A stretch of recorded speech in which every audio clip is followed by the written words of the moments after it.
nagdilang anghel si Rolly. Di nagtagal, sumikat at nabansagan siyang The Magician. Kaya ako tinawag The Magician, tuwing darating daw ako sa kanila, sa Amerika, meron daw silang napupulot sa akin, iba-ibang tira. Bawat dating ko, iba nakikita nilang mga tira. Sa sunod-sunod na panalo ni Efren, natawag ang pansin ng magkapatid na puyat. Sinet up nila ang isang showdown sa pagitan ni Efren at ni Amang Parika, ang champion sa Pilipinas noong 1988. Ang question nun, sino mas magaling sa kanila? Nagre-request ang mga tao. Kaya gumawa kami ng one-on-one laban nila. Race to 35. And Efren won that. Nakumbinsi raw ang mga puyat na ipromote si Efren. Isa ang laban ni Efren kay Earl Strickland sa Hong Kong sa mga event na sinuportahan ng mga puyat. Ito, race to 135, kaya inabot ng 3 araw. Ang nangyari, ang brother ko sumama sa kanila noon. But I was receiving phone calls from them, from developments. Nung second day, mga 17 to go na lang, Efren was losing 35 games. Oh, wala na. Sabi nila, wala na talaga. Yung mga ibang kasama nga niya, parang namamasaker si Efren, umuwi na lang sa hotel. Sa ikatlong araw, ginulat ni Efren ang lahat. Bata came back on the last day to beat him so badly because he was way ahead in that match and he thought it was all over. And Bata played some fantastic pool in the final day to beat him. Nakuha raw niya sa pukpok ang panalo. So, kasi nung una pa niya, bago itaya yun, may mga pinakpok siya sa unahan eh. Pinakpok ko rin yung uno, tatlong nasa harapan. Bakit mo pinupukpok? Hindi ko rin alam yun kung bakit kasi may pinakpok siya eh.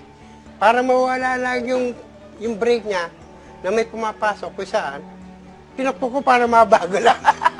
Oh, pinukpok mo? So, akin naman pumasok ngayon lang break. Siyang wala, kaya nabutan ko siya. Sadyang mapamahiing tao raw si Efren, sabi ng kumpare niyang si Django. Pag halimbawang magto-tournament na ngayon, halimbawa mag-i-start bukas ang tournament. Ngayon pa lang maliligo na yon. Sa whole tournament, di na siya maliligo. Pag maganda raw ang tira niya, yung araw na yon, kailangan di na niya iligo yun. Totoo naman eh, tuloy-tuloy yung biyanas niya eh. Ang biyanas niya, pagkakuha yung biyanas na damit, yun ang sinusuot ko. Inuulit mo? Pagka natalo, ayoko na yun. Talo na eh. Ano yung buenas na suot mo? Mga polo. Polo, hindi t-shirt, polo yun. Okay. Yung may bulsa rito, may dalawang bulsa rito, ganyan. Napagdiskitahan din daw ni Efren ang kanyang pustiso. Bisikat ka na, di ba? So, kailangan mo presentable. So, na-encourage ko magpagawa sa LA. So, ginawa siya ron sa LA.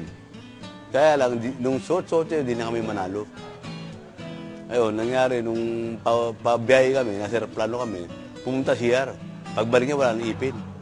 Sabi ko, bakit? Tinapon na sa kubeta yung ipin. Hindi raw siya makagalaw ng maayos.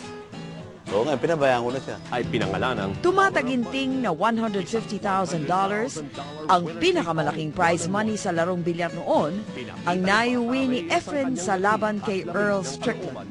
nang habulin niya ang malaking kalamangan ni Strickland. Very loose siya with his earnings in the beginning. Up to now, marami siya natutulungan talaga. Doon sa mga napanalo mo, nung ginawa mo sa pera mo? Siyempre, bili muna kagad ng bahay. Maliliit lang naman ang mga premyo namin dito sa tournament. Di naman talaga malaki kumpara mo kay idol natin si Manny. Oh. Biro mo, sa mga premyo niya, wala pa kami sa 1%. Biro mo, 30 years na ako maglalaro ng tournament. Yung isang boxing lang yung pinanalo, hindi ko pa nakuha yung premyo. Wala pa yun. Layo-layo, wala pa kami kahit 1%. Itong owner nito, yun ang unang sasakyan niya yung binili. Sa Angeles, kitang-kita ang katas ng paglalaro ni Efren. Mga sasakyan at paupahang bahay. Kwento ni Pinong, kahit nung nag-uumpisa palang maglaro si Efren, wala raw tinitira sa sarili ang nakababatang kapatid sa mga napapanalunan nito. Binibigay yung lahat sa tatay ko noon. Oo, wala siyang kinukuha. Pag walang pera, hinihingi naman. Kaya, alimbawa, sinama nung tiyuhin ko, aalis sila. Bibigyan ng tatay ko. Pakikuha yung bahay ng... Dito, napapabilib si Nathaniels. He looks after all his relatives. He doesn't give them money. He frowns on giving them money. He sends them to school. He helps them in their housing and food, but never gives them money. Ayaw niya. Because to him, that's mendicancy and that's spoiling. You work for what you want, but I will help you. Kung anong gusto mong gawin, kung ano, sa anak buhay. Binigyan kami ng puhunan niya na. Ako, yung mga kapatid ko, ewan ko, ginamit nila sa na-bankrupt naman. Ako, pinatayo ko ng bahay sa anak ko. Bukod sa mga premyo, kumikita rin ng malaki si Efren sa mga grasya ng kasikatan, pelikula at TV commercials. Lumabas nga kami ng 2003 kay Partners. Biro mo, marami na dapat tumatawag na para gumawa kami ng pelikula. Siguro mga anim na tao, pang-anim si Idol.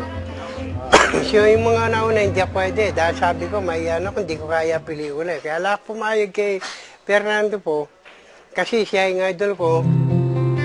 Lahat daw ng kita ni Efren ngayon ay diretsyo kay Commander.